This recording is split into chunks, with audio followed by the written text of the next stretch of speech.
Salut les amis, je suis de retour.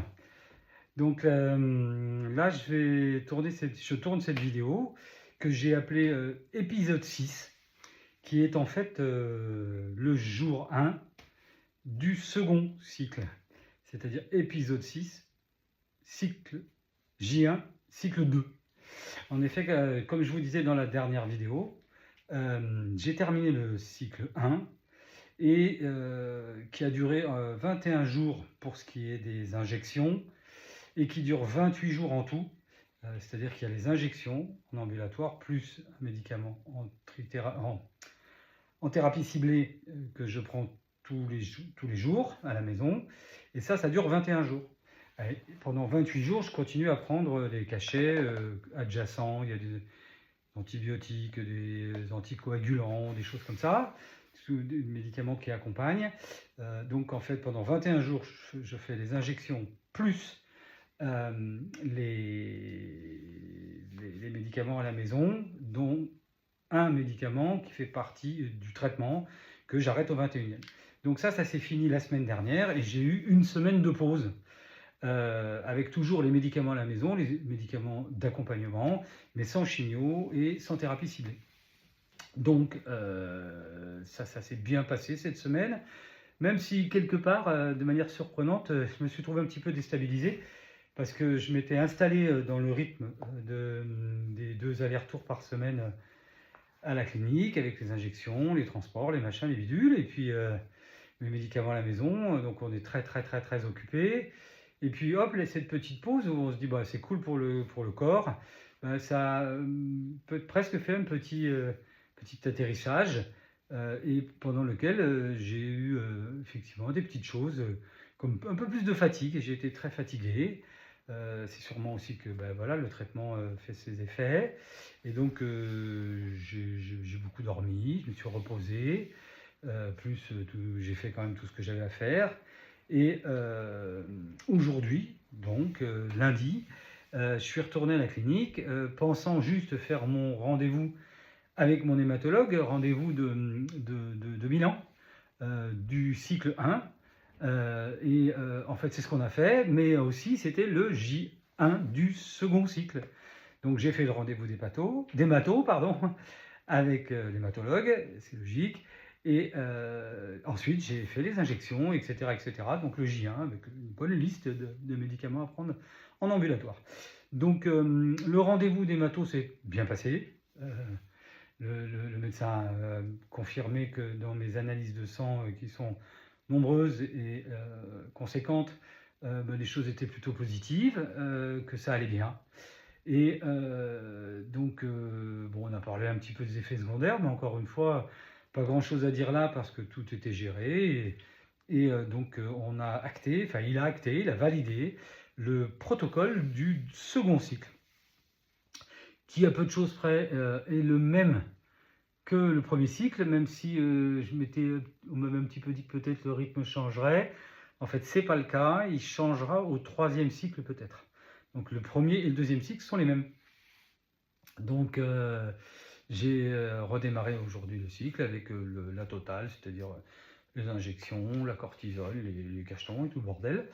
On a baissé un petit peu, il a baissé les doses de la cortisone, alors pas les jours apparemment où on fait les piqûres, mais la cortisone que je prends à la maison.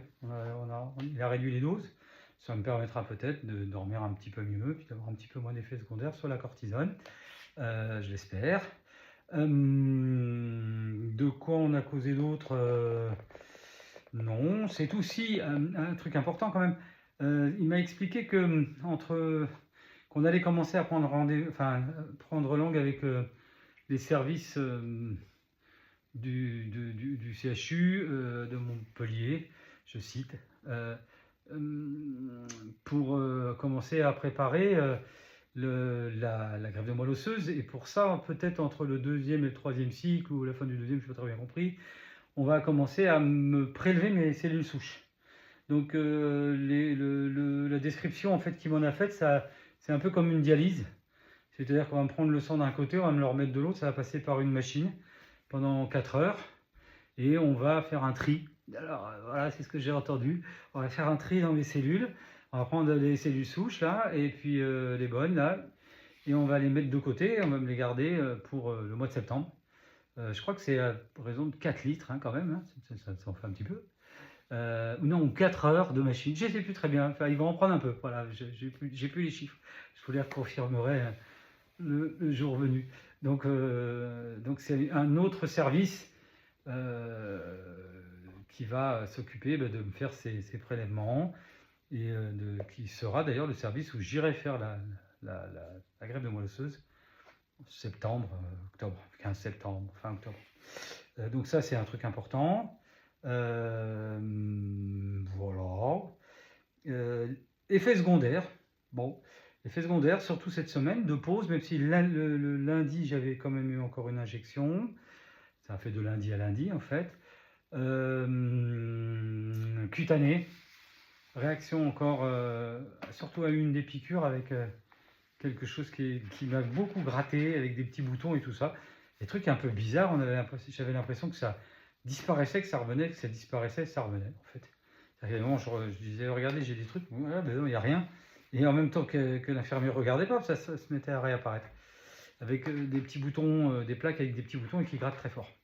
Bon, ça, pareil, gérer un peu. Le lendemain, ça passe, puis on met de la crème, ça va à peu près. Douleur articulaire.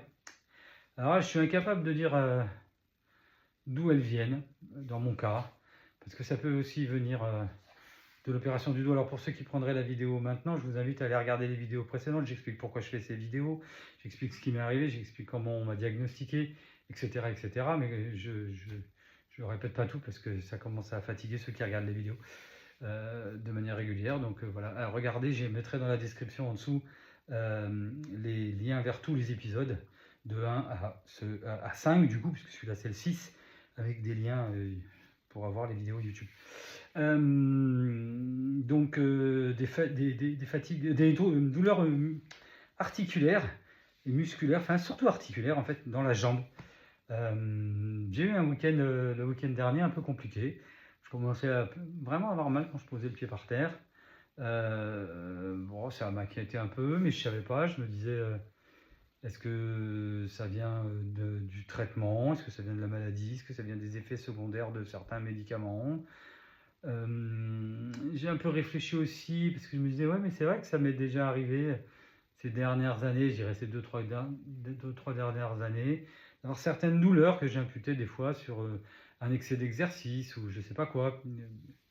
Donc voilà, je sais pas à quoi les attribuer, mais dans mon cas, j'ai des douleurs articulaires qui peuvent être plus ou moins fortes et qui ont été assez fortes le week-end dernier, mais que j'ai calmé en faisant un peu d'automédication, pardon, au docteur. J'ai pris des cachets qu'on m'avait prescrits, pas les principaux, mais ceux quand on a commencé à gérer la fin des... Parce que j'ai eu le droit au début à un médicament de cheval pour les douleurs, et puis après, vers la fin, il y avait un médicament moins fort que les autres, mais quand même beaucoup plus fort qu'un paracétamol. Et j'ai pris ça et c'est passé, et puis in fine, au bout de 2 jours, les douleurs sont parties. Là, dans la semaine, c'est revenu un moment, j'ai repris une fois des cachets, et puis c'est reparti. Et puis là, ça va mieux. Donc, je dirais gérer. Ça ne m'oblige pas à prendre des cachets tout le temps ou 2 fois par jour, c'est déjà pas mal. Voilà, sinon rien de particulier de plus en effet secondaire. Vraiment tout le reste, la partie ventre, gastrique, remontée, tout ça, fini. J'ai un peu d'hypersensibilité de la peau. Je sais pas quoi c'est dû non plus. Il y a des endroits où quand je touche, c'est un peu hypersensible. Alors par exemple dans le dos, mais là je sais pas si c'est mon corps qui en peut plus de ce corset. Que je vais retirer normalement fin juin.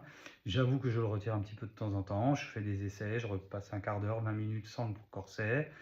Et au bout de 20 minutes, j'ai envie de le remettre parce que ça me fait un peu mal.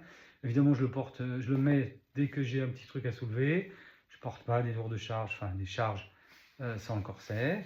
Mais je pense que voilà, je commence à m'entraîner à l'enlever. J'ai envie que mon corps se réhabitue à vivre sans lui, même si je l'aime beaucoup, pour pouvoir l'enlever vraiment fin juin. Petit conseil, Non, pas petit conseil, gros conseil. Il y a un truc qui, pour moi, marche vraiment super bien.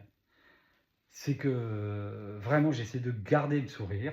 Et à chaque fois qu'on me demande comment ça va, je dis ça va super bien. Et je décris tout ce qui est positif dans ce que je vis. Euh, et je m'aperçois que quand je fais ça, ben, ça va super bien et tout est positif. Voilà, je peux tout raconter sans avoir à dire oh là, qu'est-ce qui m'arrive. Donc vraiment conseil, ça va au-delà de la maladie, c'est pour tout le temps, je crois. En tout cas, moi j'apprends ça là, c'est tout va bien, je suis super content, euh, ça avance bien, je commence le deuxième cycle, mes douleurs physiques dues à l'opération sont en grande partie passées.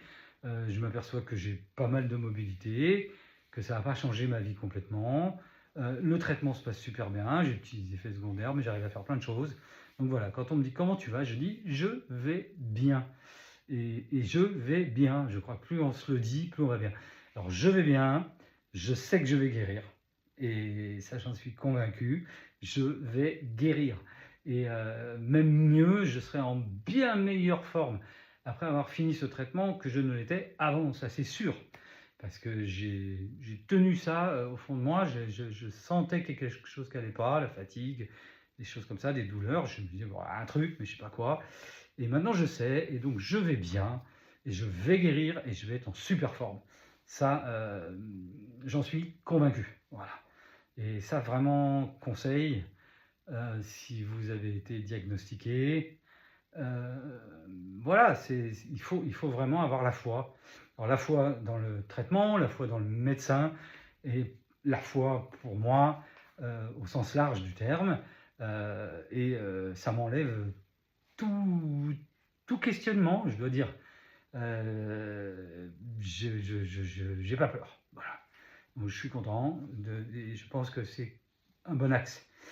Voilà, on a atteint 12 minutes, donc j'ai un petit peu trop parlé encore. Je vais vous faire plein de bisous. Je vous aime tous très fort, vraiment. Et vraiment, gardez la foi. À bientôt, bisous.